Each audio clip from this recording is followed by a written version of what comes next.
If you want to start or scale your property development business to 8 figures and beyond, then you're in the right place. This is the Property XPerts Podcast with Ben Richards and Jack Jiggins, two serial entrepreneurs bringing weekly insights from our award-winning businesses. In these podcasts, you'll learn how we found, funded and delivered over £80 million worth of property in the last 6 years, with templates you can use, deal analysis and deep dive discussions that will help you build your businesses successfully. We hope you'll enjoy.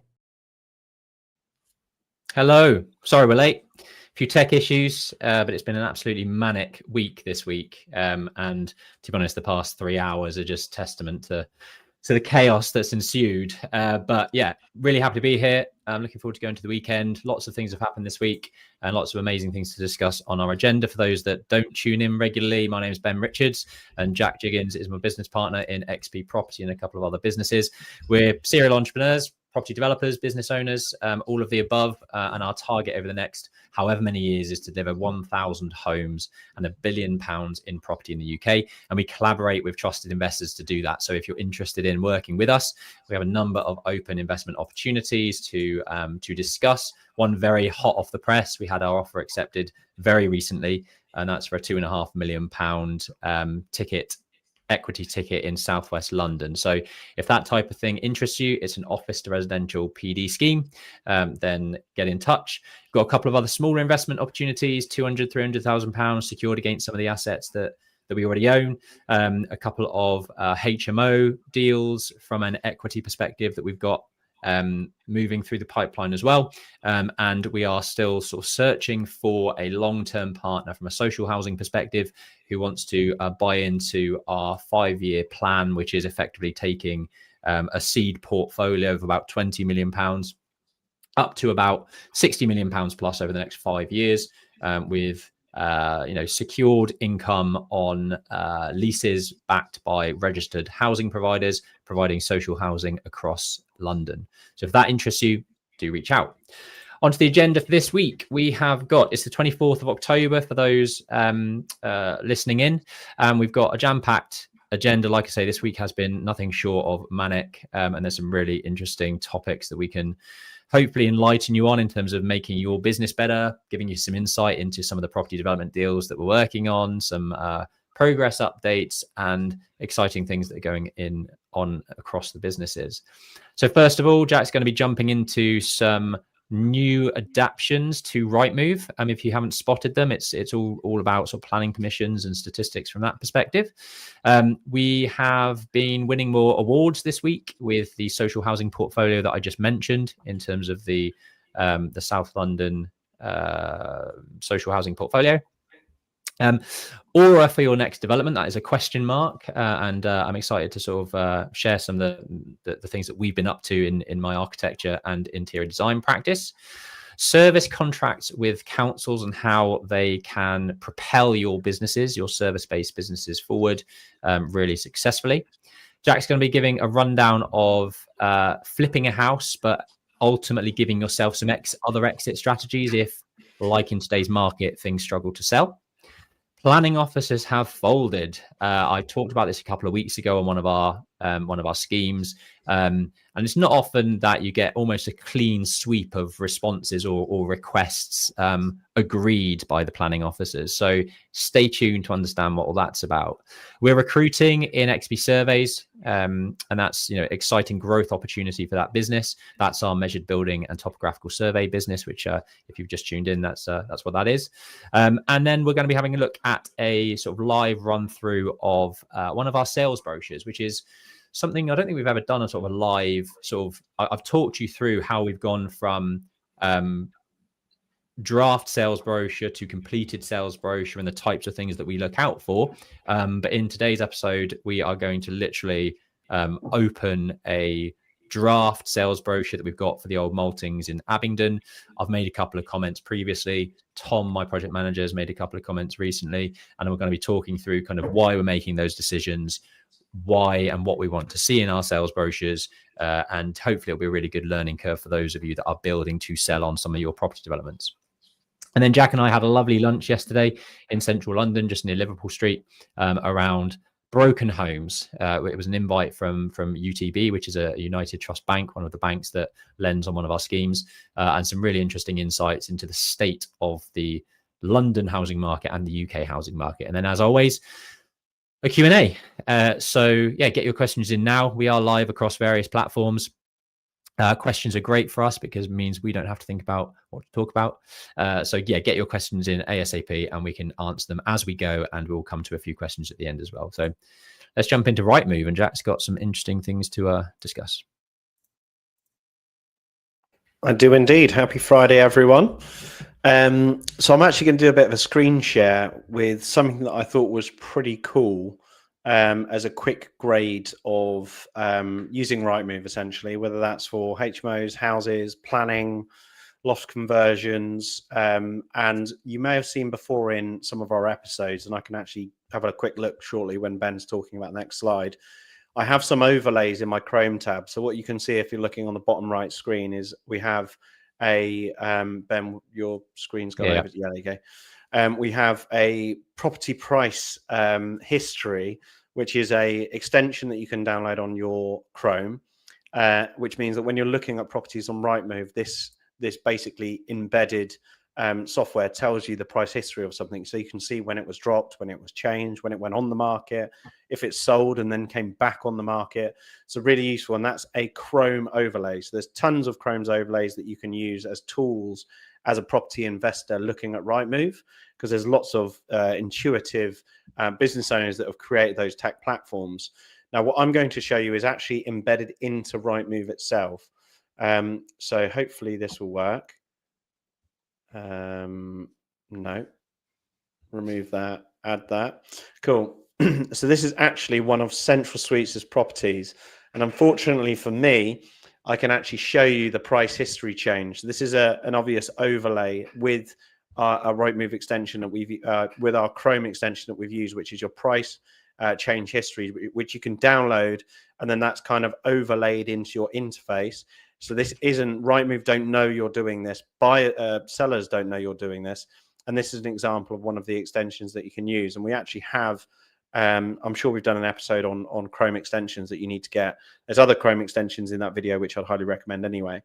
But the reason I'm showing you this property, and I'll actually bring it up again with multiple exits, because I'll talk about the pricing and why we're reducing the price on the market and what we're planning to do. But what I wanted to show our listeners today is if you're on any property on the Rightmove feature, they've got this new feature here which says extension potential.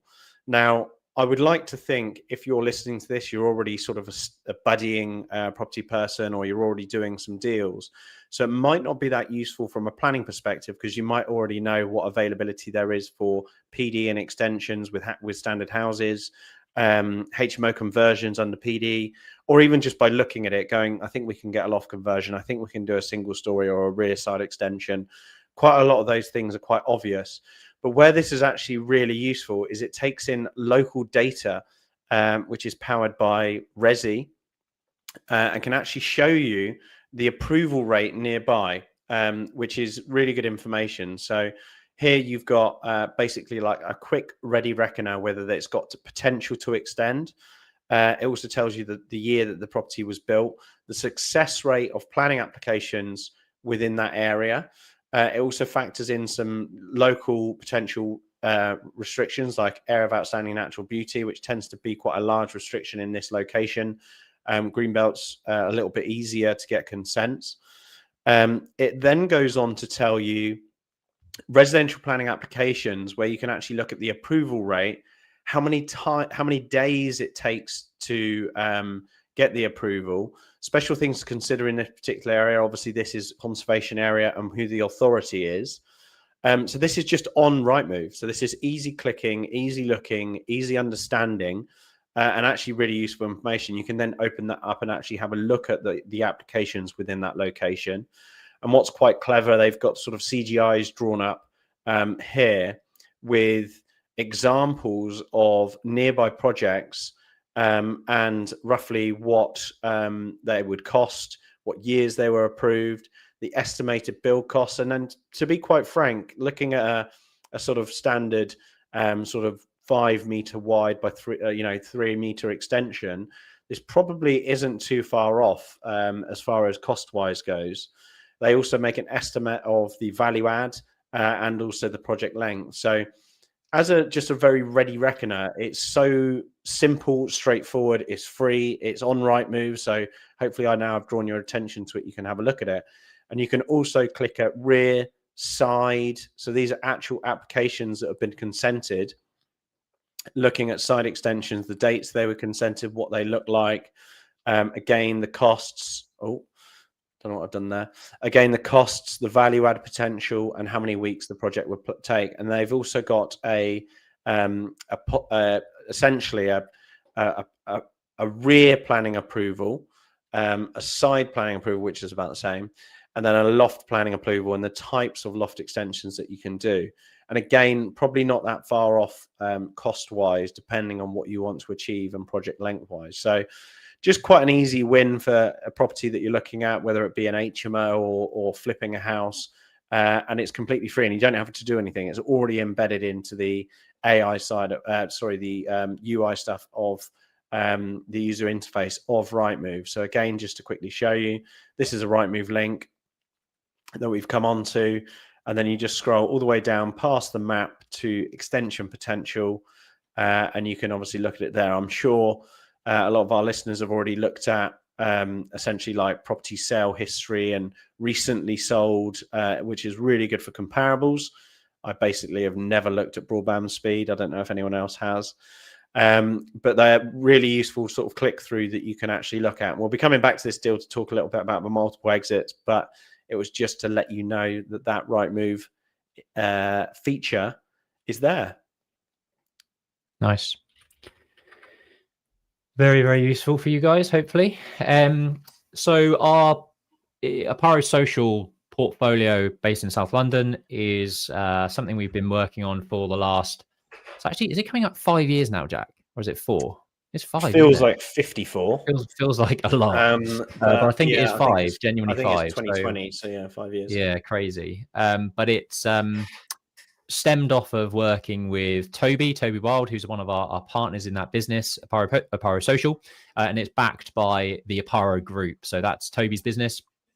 The spin-off Oparo Social was the social housing route that we've gone down, and that's the portfolio that we've built. But Oparo Group is a fintech kind of platform, well, prop tech platform, where the algorithms and the basis of their tech and what they've built in the back end is to establish and really find opportunities in the sort of, when a company has an asset, their tech effectively detects when that potential company, which houses an asset of some kind, is potentially falling into financial difficulty.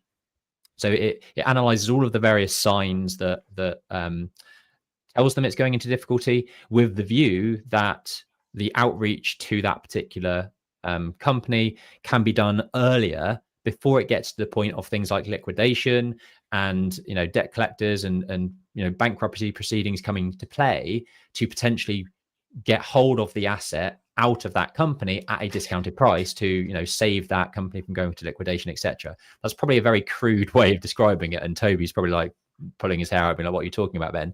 But it's that's the premise of the tech that they've built. So great to be partnered with them.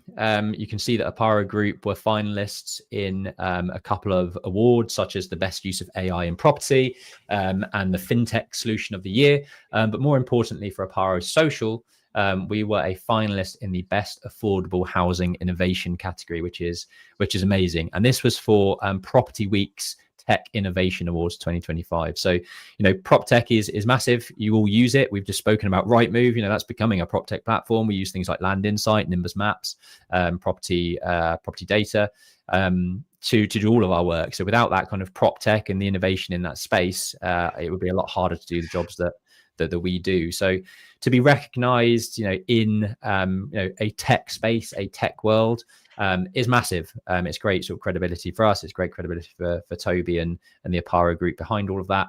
And yeah, it's been great to see that the Oparo Social portfolio is continuing to win numerous awards such as this one. Yeah, I think if you we need a drum roll, because I put an animation in this and then click. Hey! There you go. So Oparo Group were actually the winner of the FinTech Yeah. Solution of the Year. So fair play. Anything else you want to say about that? No. Good. Cool, good. So point number 3, aura for your next development. And this is effectively a bit of a plea, really. And I was having this conversation earlier today with a business consultant, business coach, and that's something that Jack and I are massive on in terms of all of our businesses really getting support and guidance around how to grow your business, how to streamline things, make efficiencies, etc. And I was sort of saying that my network within the property development space is massive. You know, Jack and I, in terms of profile, speaking at events, we've been sponsoring Brendan Quinn's Central London Property Network with Aura for the last 5 years. Jack's hosting of various development summits. We're both judges on the Property Investor Awards. We run this podcast. We have a really good network in terms of the property development space. And my complaint to the business coach was effectively that Aura do not do enough property development work, as far as I'm concerned, given the space that I'm in with XP Property in the development world. And my ask, and I really, really want the brutally honest response from those of you that tune in regularly to this, that have your own developments, that have your own investment projects, that design your own, build your own HMOs, for example, is why don't you use Aura? Like, I don't feel like we work with enough of you listeners when we are very, very well placed to deliver and maximize value for you guys, which is exactly what we do for XP Property. So I want the brutally honest feedback, because I need to know how to learn to grow that and tap into more of the network that we've got from a property development perspective, because we want to be doing more work from a development perspective within Aura. Our business has sort of historically been made up of about 70% private resi development, private resi homeowner projects, and about 30% in private in property development space. And we really want to take that to a 50-50 position where you've got the repeat custom of property developers that you work with once and they want to keep working with you over and over again because you've got a great relationship. What I drill into all of the team at Aura is the commercially mindedness of what a developer wants to see in terms of maximizing value, sweating assets as much as we possibly can, reducing build costs as much as possible, optimizing that tender process to value engineer schemes. And that knowledge that the team in Aura get from myself running XP and doing our own developments and going through that whole development life cycle is huge for you as a listener who is a property developer and wants to work with an architect that understands that process. So yeah, it's a plea. Drop some comments down below. Are we too expensive? Do you you don't like to mix and match the fact that I run XP surveys is maybe a negative for you in terms of running Aura as well. There's lots of things that I don't really understand why we don't do more work with the likes of people that are tuning into this. So let me know down below, or DM me if you don't want to cast it out there for the whole world to see.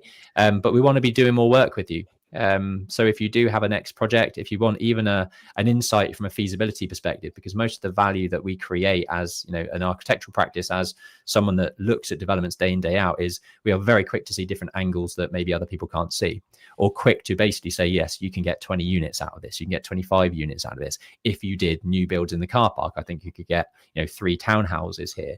Or have you thought about this angle that maybe optimizes the space and reduces the amount of stairwells, reduces the amount of corridors, etc. Those things up front add massive value at the start of your project.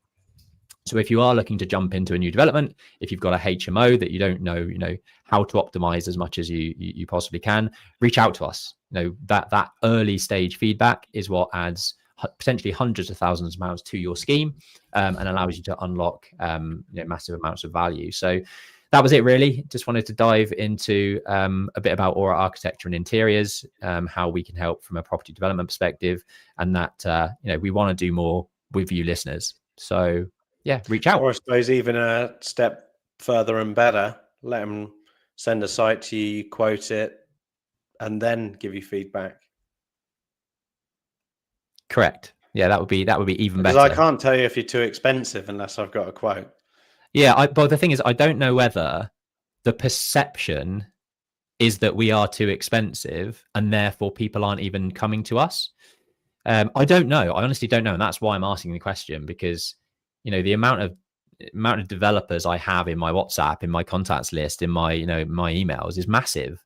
Yet, I'm even speaking to people, I'm even speaking to mentees where I'm like giving all this advice from a development perspective, running through their development appraisals with them. And then they say, oh, actually, I'm meeting my architect on site to discuss this site next week. So we'll bring up all these things. And I'm thinking, why aren't you discussing this with Aura? Like, why are we not also your architecture practice? And I just really don't understand what the barriers are to, doing that. So I want to know. Let me know down below. Let me know in a DM. Yeah, that was it.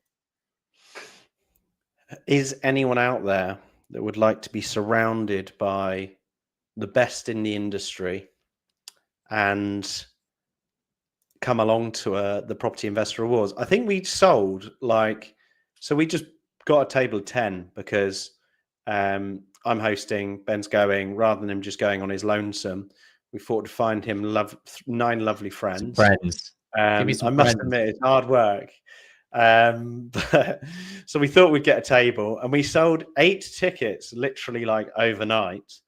And then I think we got 1 or 2 lingering. So rather than watching Ben eat 2 sets of 3 courses, I think someone else should come on and join us.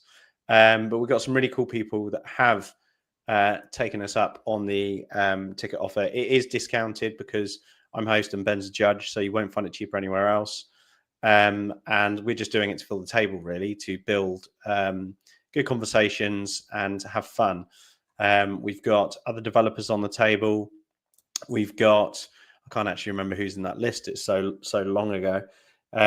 We've got HMO delivery people on the table, developers on the table, people in marketing, a project manager on the table, people in our team. So make sure you hit us up if you would love to come on the 15th of November, which is a Saturday, to the Property Investor Awards. Apparently, it's going to be almost 1,000 people this year, which is crazy because I can remember when it was under 100 and we would attend these events.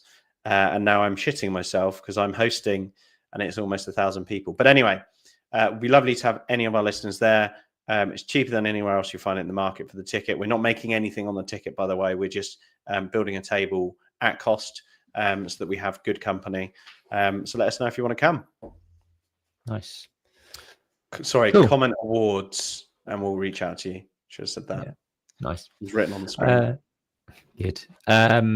Point number 4 is talking about service contracts with councils. And this has come about because we've been asked to quote for a measured survey for effectively like a 2 or 3 year contract with a council where they've got loads of assets.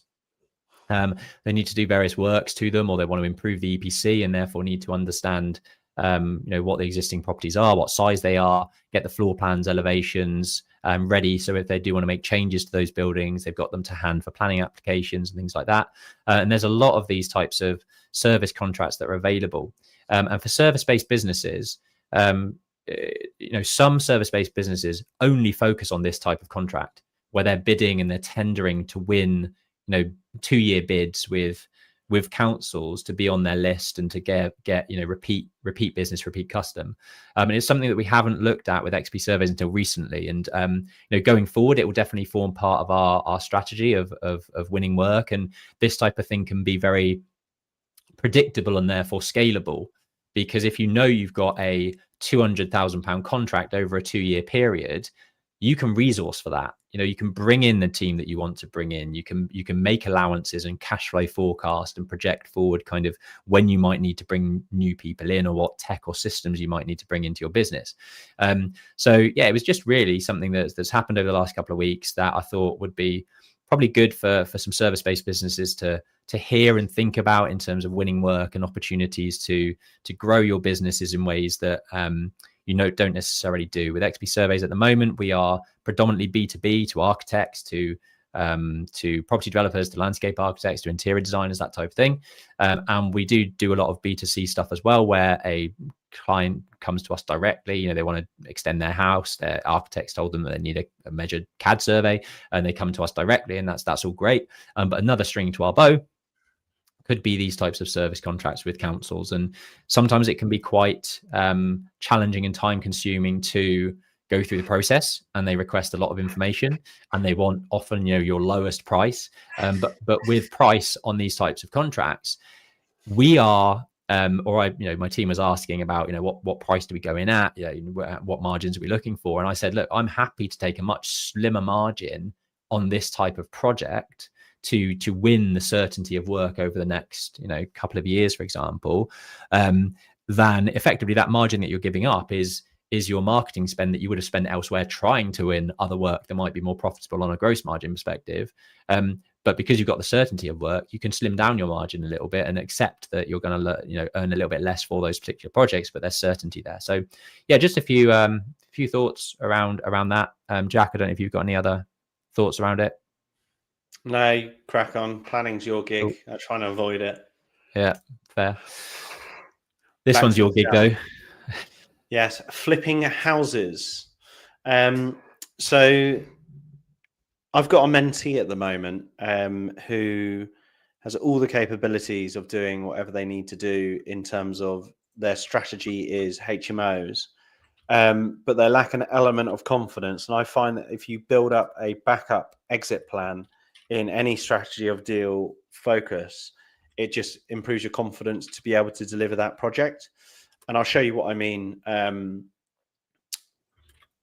on screen. Actually, I'm going to share. So essentially what I'm going to show you is two flips that could be converted very easily into HMOs. One we're actually already converting into HMO because the market isn't there and the pricing isn't there.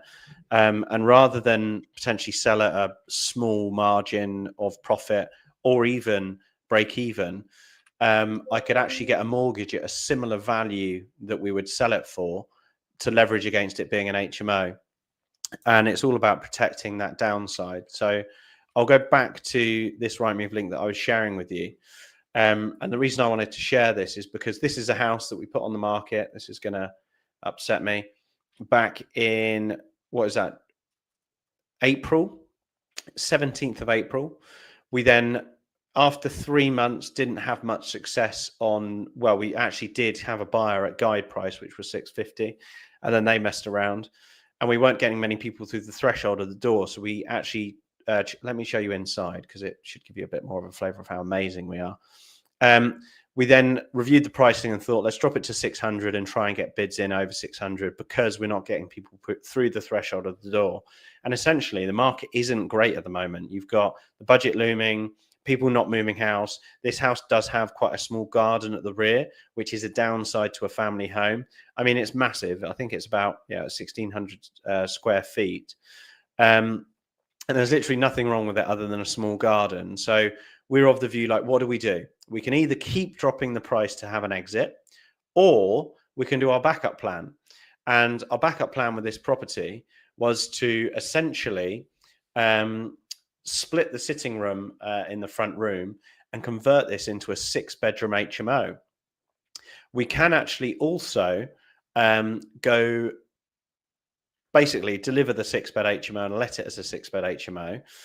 We can then also go for sui generis planning and split this front living room to a 7-bedroom HMO and then implement more ensuite bathrooms within the property. So a great backup.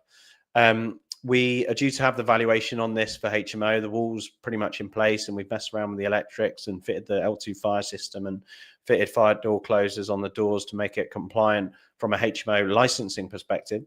Also, this is in an area where we don't operate anywhere with Article 4, so no full planning required for just a 6-bed.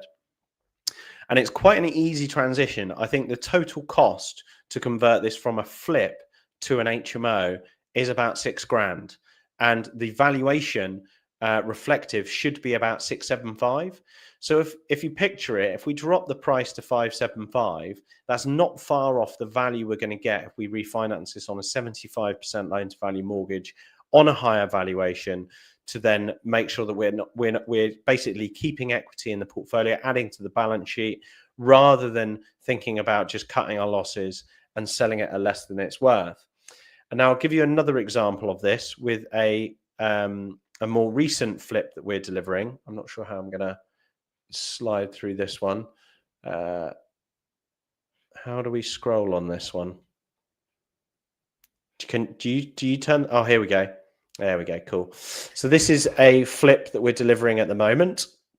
We have exchanged on this subject to planning.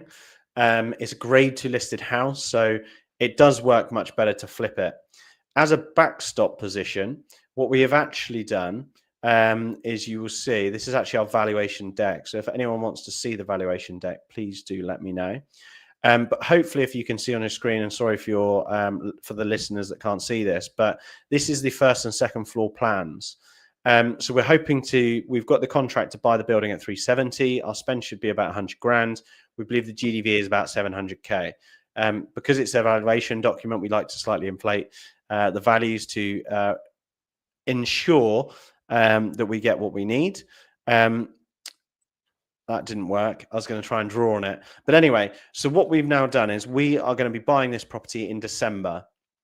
We're going to flip it and we're going to renovate the whole property to sell it on the open market.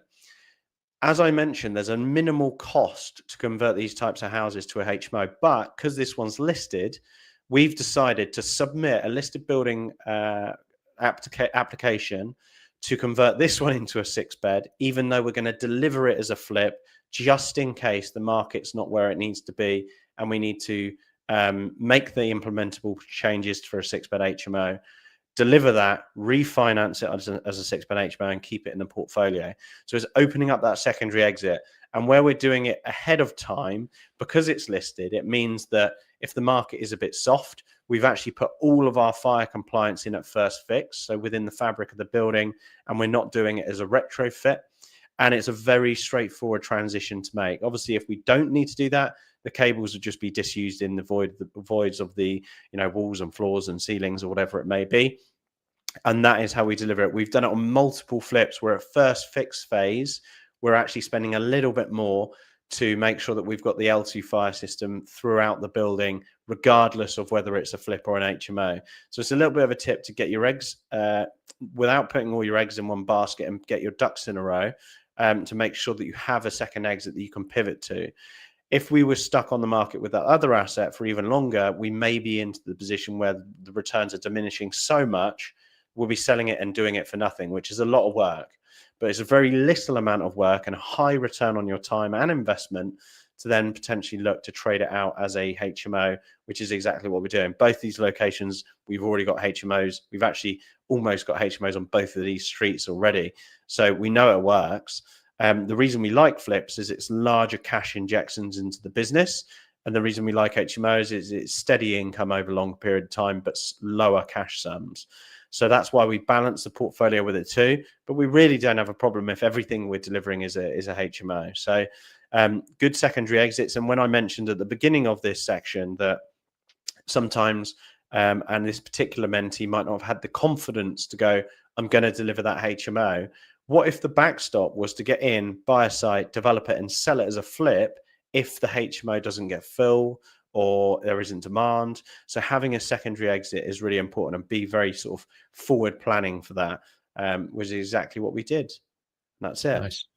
Let's just jump into a couple of questions that came in earlier. If you're making an offer on a site stroke asset and you don't have proof of funds and they are asking for it, what can you say stroke do? Anything you've done in the past when you don't have proof of funds? It's a difficult one because there's the cheeky method, where you kind of get like someone that does have funds to support you in the acquisition. And realistically, if you ask yourself the question, if you don't have the proof of funds, where are the funds coming from? Because you can't actually buy the site. So the reason people like to see proof of funds is because they like to see proceedability, right? So if you think to yourself, I don't have proof of funds and I can't fund it, yes, there is ways to find funding, and if a gun was held to your head, you'd go and find it and you make it work. But equally, sometimes I get what you're saying. You need to fill that stopgap of approving funds so you can get it secured, and then equally actually getting it funded. So the first question I ask is, how are you actually getting it funded? And can that source provide the proof of funds now? Because it benefits them. If you don't have pipeline, you can't do deals with them. So first point of call is, where are the funds coming from when you are ready? Can they help? Equally, we've actually shown refinance process of other assets where we've got funds coming in as proof of funds. It is difficult, and sometimes you're better off being completely open and saying, "Look, I've got a mortgage in principle, and I've got funds coming from this source," and you know that might buy you the time to get the funds in place and get the evidence of the funds being in place. But essentially, we're fortunate now that we have partners that are happy to show proof of funds in any case, so we're of a position where we can do that. When we started out, that definitely wasn't the case. So you have to be resourceful, even if you are someone that is wealthy that could step in to use theirs for now until you find the right source of money. That might be a good solution. I mean, it's very difficult because there is an element of we've shown proof of funds from a lender, and then we ended up doing it with a different lender, and that is natural. That is a natural progression. So if you're reading between the lines well, sometimes necessarily the proof of funds that you do show might not be the funds that you actually do the deal, because they've got to go through legals, conveyancing, underwriting the deal.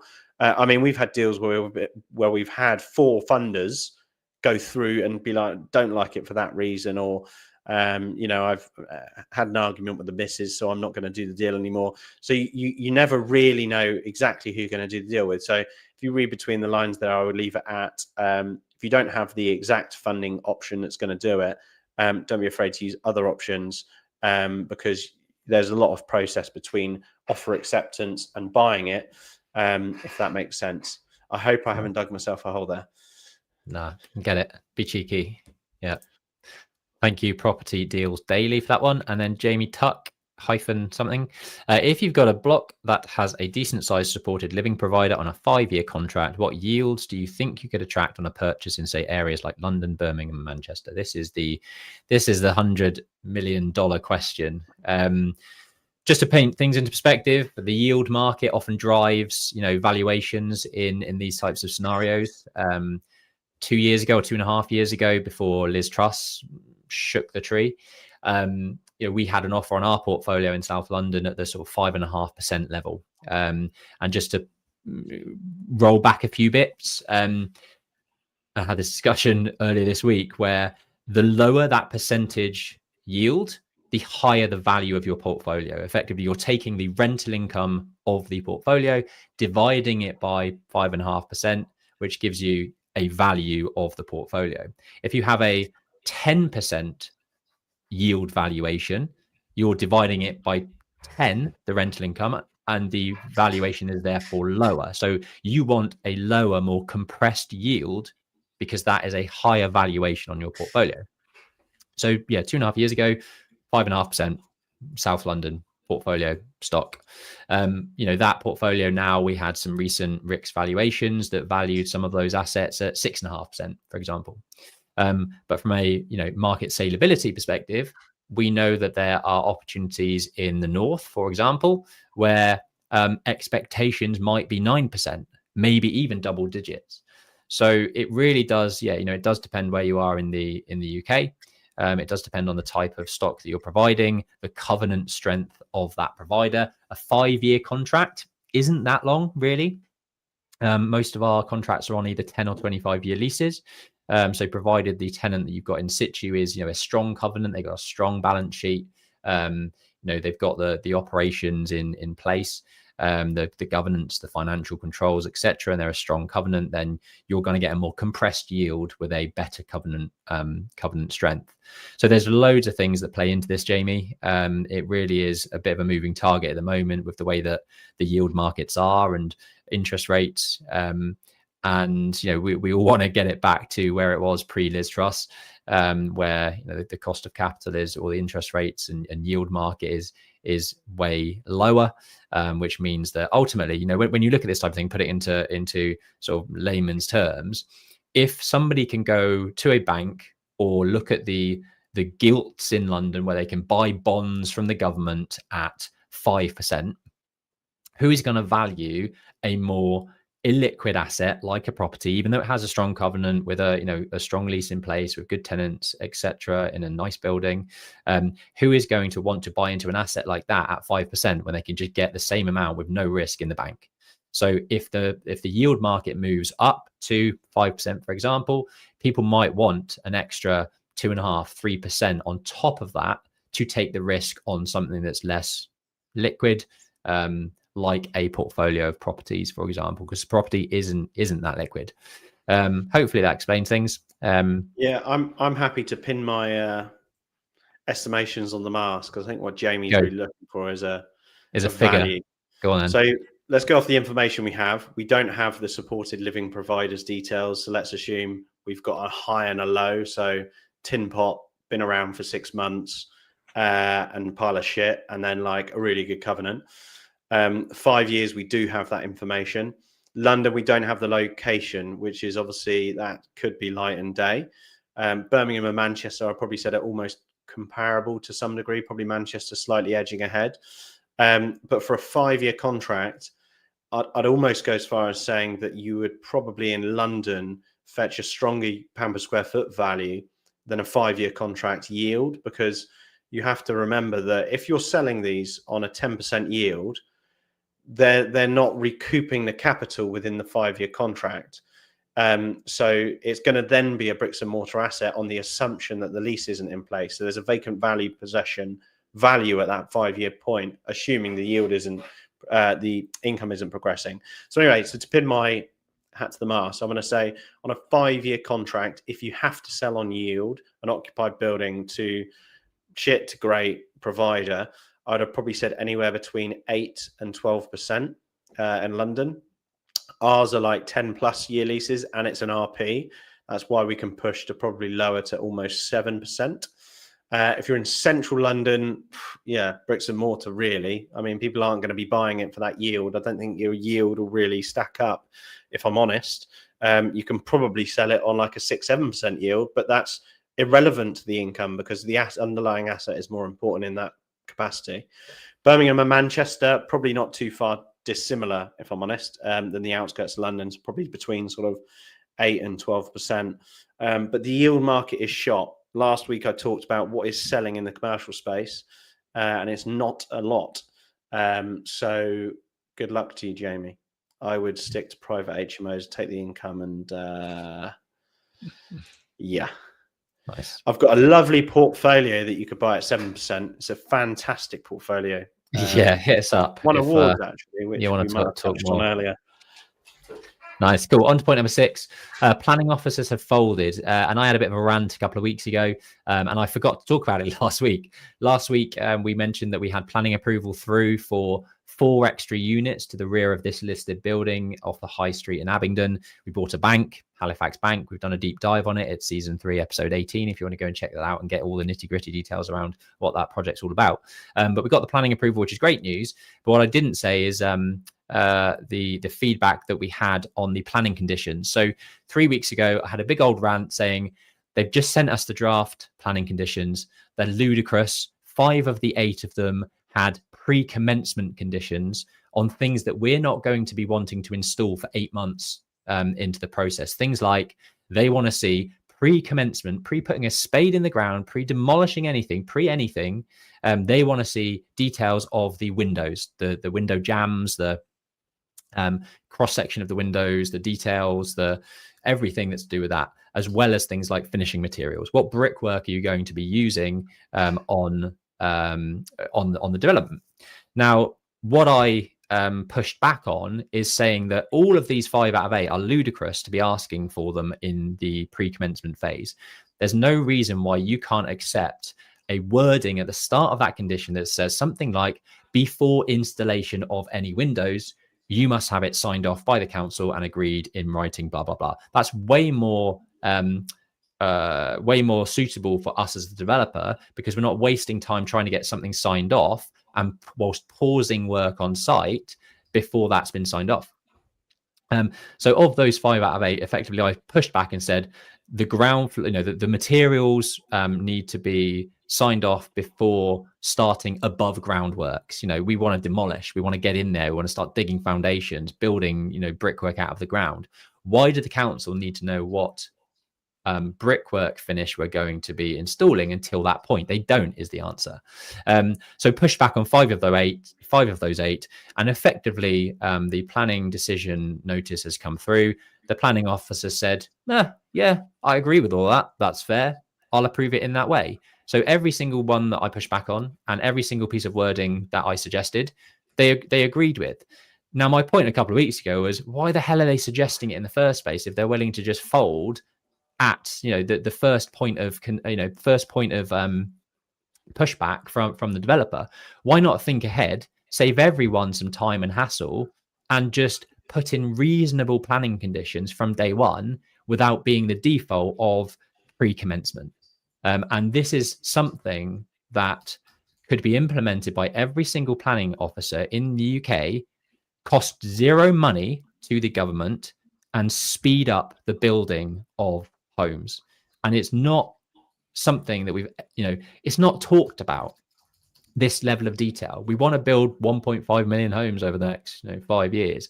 It's not going to happen if planning officers at ground level are doing stupid shit like this and trying to put in planning conditions that are pointless and delay things progressing on site. So rant over, win for us. Planning officers need to get more realistic in terms of their ask, and stop fanning around. There you go. Cool. I'm gonna skip on from that. Quick update on recruitment. So in XP surveys, we're recruiting for a CAD technician and a measured building surveyor. They'll be one and the same. They'll need to be competent in doing both. We can train you up from a measured building perspective. The piece of kit that we use is super simple. You get on site, you put the tripod up, you press the button, it does the laser scanning, and then it binds it all together into a point cloud. It's not really as easy as that, and the surveyors will be annoyed with me for saying that. But ultimately, it's a very simple piece of kit to understand. We can train you up very, very easily. If you're an architect, if you're a technician, if you've got some CAD draftsman experience, this is a great role for you if you're interested in having a bit of a mix between being in the office, doing that drawing work, and then actually get on site and seeing people, getting on site, taking the kit around properties, laser scanning, seeing in the insides of lots of quirky, interesting properties, speaking to agents, getting access. It's a really good balance, I think, between office work and site work, and that's the job description, the job advert you will find on Indeed or LinkedIn, or drop a note down below in the comments, and we'll get somebody to get in touch and send you the advert and the details on the job. But it's something we're actively looking to recruit for. I've already done 5 or 6 interviews, shortlisted a couple of people to go through a task phase, so coming into the office or sitting on a call and doing a timed exercise of utilizing AutoCAD and making sure that they're proficient and fast enough, because ultimately for us, speed is crucial. Ultimately the faster our team is in delivering the output of the survey, the better it becomes in terms of profitability. So if you're interested in working for XP Surveys and joining an incredible team in the wider ecosystem of businesses, then get in touch. Cool. I'm going to jump into this for like 5-10 minutes. This is not going to be great. It's going to be better for those that are viewing it on YouTube, on LinkedIn, on Facebook, for example, because it's a very visual element of this week's topics. But ultimately, we want to sell the Old Maltings. We've got 5 already exchanged. We're almost finished on a lot of the flats now. So we really want to be pushing this, getting viewings done, and trying to get sales over the line. And to do that, we create sales brochures.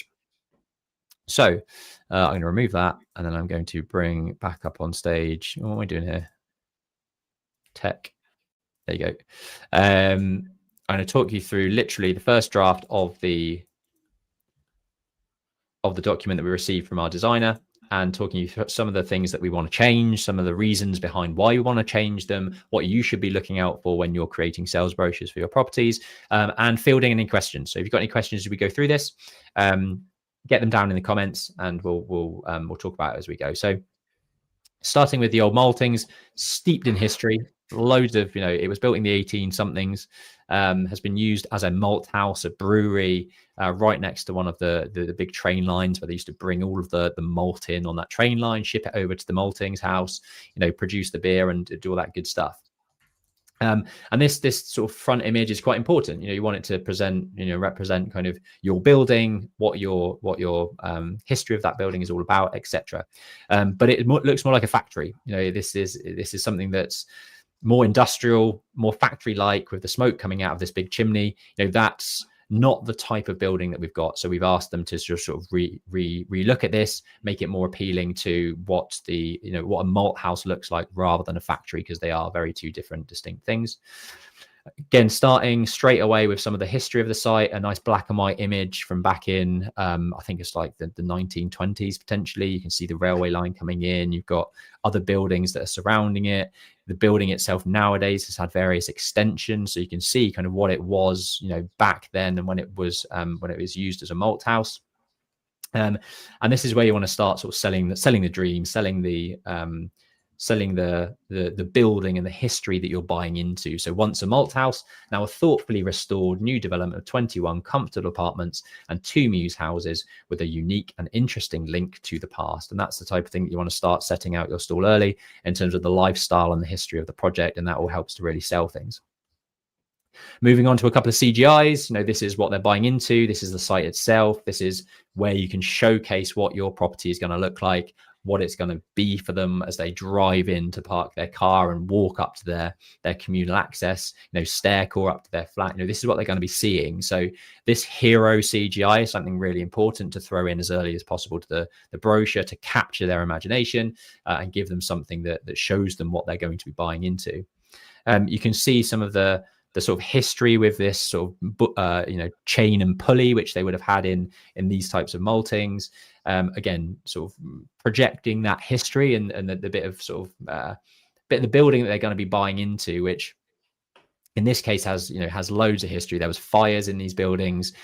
Parts of it was rebuilt. It's been extended on over a period of time. So we felt like a really good way of selling that story in this particular sales brochure was having a timeline. So 1875, malt house is first shown on the Ordnance Survey map. 2 additional malt houses were built nearby for the same company. Fire destroys a major part of it, blah, blah, blah, blah.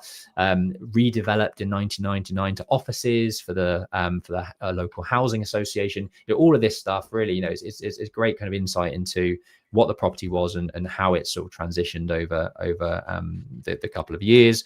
A little bit about the wider town that it's in. So Abingdon, again, is a historic market town, loads of history, lots of amazing, really lovely looking buildings to showcase. The Nag's Head on the river, which we've eaten at and drank at numerous times, helps to sell, what the opportunity that you're selling is in terms of buying into a place where there's fantastic food options, there's fantastic parks, there's great walks, there's canals, there's rivers. And all of this is all before the point in which you even start talking about the development itself. You're not showing any of the specification of the units. You're not showing what the floor plans are that they're buying into. You're not showing, all of that detail comes after you've sold the dream. So you're selling the location, you're selling the great transport links into Oxford, into London, into Reading, for example, and then also giving them a rundown, very high level, of the types of facilities that they can expect in the area. So Old Maltings is here. You've got all these numbered locations which show you where you can dine, show you what shops there are, local services for pharmacies, doctor surgeries, parks, schools, all of that interesting stuff that people are, if they're coming from outside of the area and don't know it that well, this page in one page really gives them a great understanding of the types of facilities that they're effectively buying into with your development.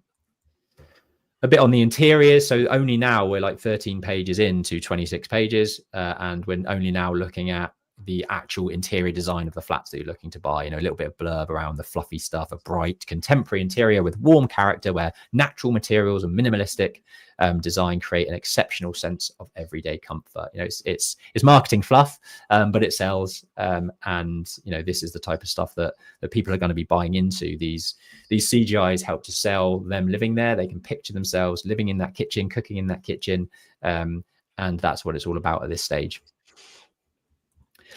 And then, yeah, after that, once you've given a little bit about the interior design, what they're buying into, then it comes to more of the sort of the specification. So not the boring stuff, because it's all very important, but it's what they're buying, not necessarily what they're buying into. It's the detail around it. So what kitchen facilities are there? What flooring are they expecting to have? My top tips around this is to be prescriptive, but not tie yourself into something that might change at a later date. Remember, if you're selling this 12 months in advance of finishing your scheme, you still need to have a little bit of wiggle room if you want to up spec something, down spec something, slightly change the worktop. If you're absolutely gunning for a Carrera marble worktop, and that's what you put in this specification, and you find that it costs double what you expected it to down the line, you want the flexibility of maybe potentially lowering that spec if you need to. So by putting something like stone worktops in your specification, you're covering all bases, instead of saying Carrera marble from a quarry in such and such a town in Italy. That's way too prescriptive and way too in depth for what you need in a brochure to cover all bases. And then a site plan, just to give some insight into kind of what the overall site looks like, where the location of each individual flat is within that development. You've got a ground floor, second floor, first floor, third floor, for example. And then you go into the individual units themselves, and the types of comments we're making on this are actually quite small. It's just, this rug around the bed makes it look a bit overcomplicated. They've shown sort of timber type flooring hatches within bedrooms, which will be carpet and should sort of represent that type of finish rather than showing a timber flooring throughout. And just a couple of things that from a technical and a practical perspective, you should be making sure that you're being absolutely clear, i.e. the eaves in this bedroom don't go all the way to the eaves in the single bedroom. There are actual walls that stop, noise transfer and stop the storage in between those spaces, so that you don't get silly question from buyers saying, well, what if it's a HMO and I want to rent it out, and is this person going to get annoyed that they can hear absolutely everything coming from this bedroom? It's things like that from a technical perspective, you probably want your architect to look over these, make some of their own comments, and to pick up on things like this. Similar comments throughout, and then a little bit about you as the developer, and that's it. I think this is a really solid brochure. There's some minor comments that you've seen us make throughout this. I've sort of given you some commentary in terms of the types of things that we look out for, why we look out for them, and how you can improve the brochures and the saleability of your flat, which fundamentally, selling your development is crucial. It's a slow market anyway, so you need to be doing as much as you possibly can to get your units shifted ASAP. Cool. Hope that was interesting for people. On to Broken Homes, the UTP event. Jack, do you want to start cracking on with that, and I'll get I know we've been on for an hour, so we'll try and make this swift. We've also got another question in. Thank you, Advanced Agency 9839. Ben and I had the pleasure of joining the Wise Owl event, which UTB, United Trust Bank, kindly invited us to. I think now we're their favorite borrower. They decided to repay us by treating us to lunch. And the Wise Owl event is where they have a very close-knit, probably 20 people in a room, to just talk, network, and listen to one or two speakers that's very topical for that type of market space we're in. And we were fortunate enough to meet Peter Bill and Jackie Sadek. I think Peter's sort of lead author of Estate Gazettes, and Jackie Sadek is also I just quickly looked advisor to LinkedIn, government advisor to government and housing. But anyway, so they were talking about the doom and gloom, basically, to cut into it.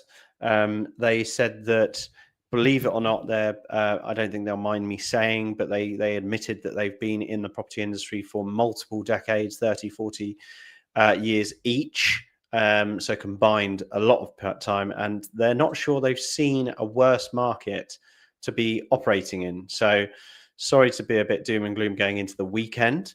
But those that fight and stay standing have much more success in the future.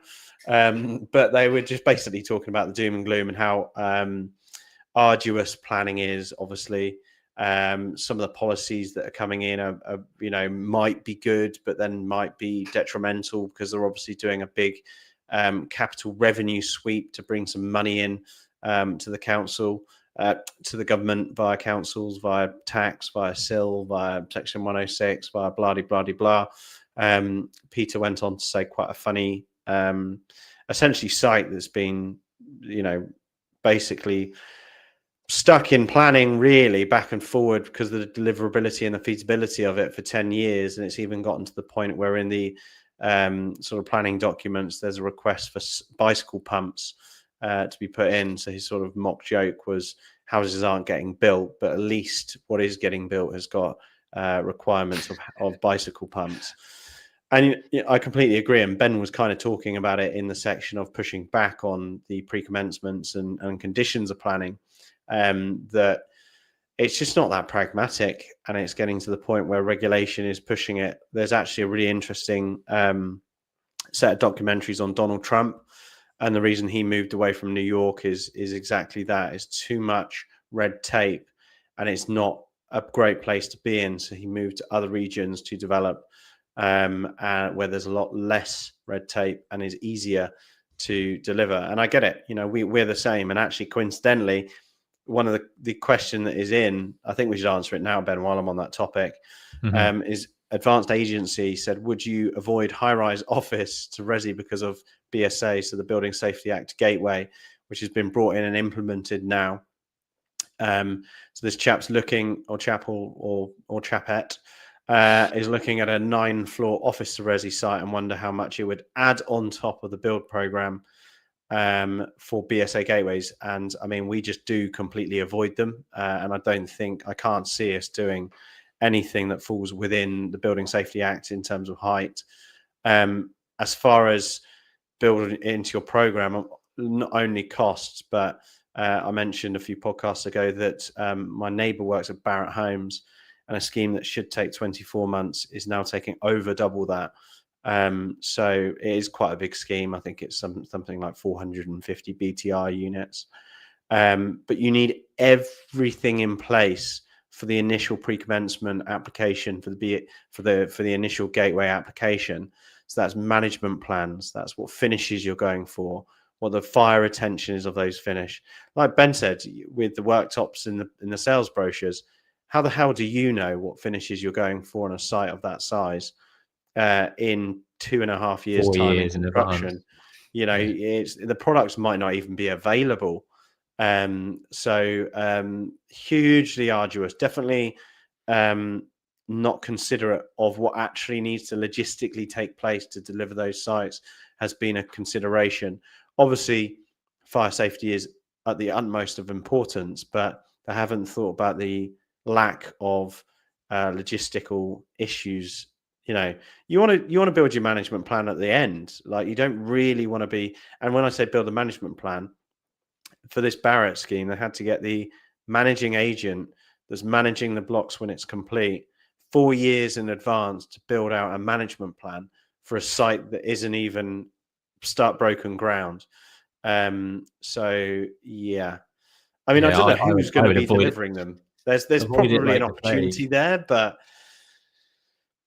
yeah, I think the program is one thing, but like Jack touched on, the cost of, for example, installing a second stair core, for example, if it doesn't already have 2 stair cores and 2 means of escape, that cost is massive.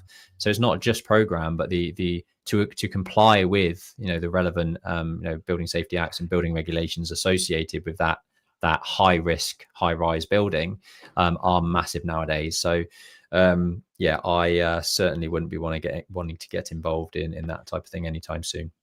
But back to the event. Mm-hmm. Any other comments?